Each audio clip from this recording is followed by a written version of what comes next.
नमस्कार दोस्तों, BR07 news में आप सभी का बहुत बहुत स्वागत है।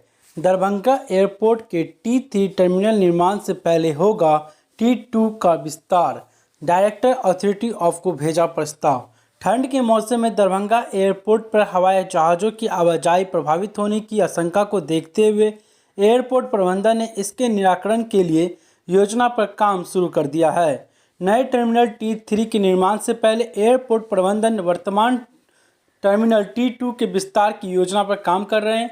इसी के तहत दरभंगा एयरपोर्ट के डायरेक्टर मनीष कुमार ने टर्मिनल 2 के विस्तार की योजना एयरपोर्ट अथॉरिटी ऑफ इंडिया को भेज दिया है। वहां से हरी झंडी मिलते ही टर्मिनल 2 के विस्तार का काम शुरू हो जाएगा। एयरपोर्ट प्रबंधन का कहना है कि दरभंगा एयरपोर्ट पर यात्रियों की संख्या में लगातार इजाफा हो रहा है। वर्तमान में रोज 16 फ्लाइट से 2500 से अधिक यात्री आगमन एवं प्रस्थान कर रहे हैं। टर्मिनल में जगह की कमी होने के कारण भीड़ अधिक हो जाती है।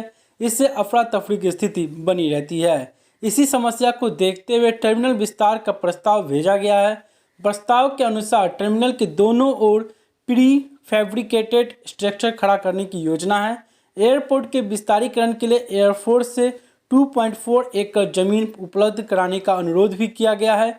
वहीं एयरपोर्ट पर कंजेक्शन कम करने के लिए विभिन्न विमानों के समय में फेरबदल करने का भी अनुरोध किया गया है।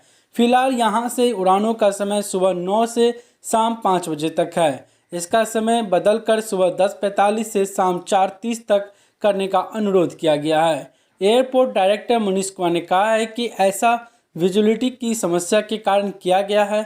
इसके अलावा फ्लाइट ऑपरेशन टाइम बदलने से कोविड प्रोटोकॉल का भी ठीक से पालन हो सकेगा। तो दोस्तों, यह थी हमारी खास रिपोर्ट। ठंड का मौसम आ चुका है। दरभंगा एयरपोर्ट पर फ्लाइटों में कैंसिल जैसी समस्या उत्पन्न होने लगी है। तो आगे देखने वाली बात होगी किस तरह से इन सभी चीज़ों से निराकरण किया जाता है। धन्यवाद।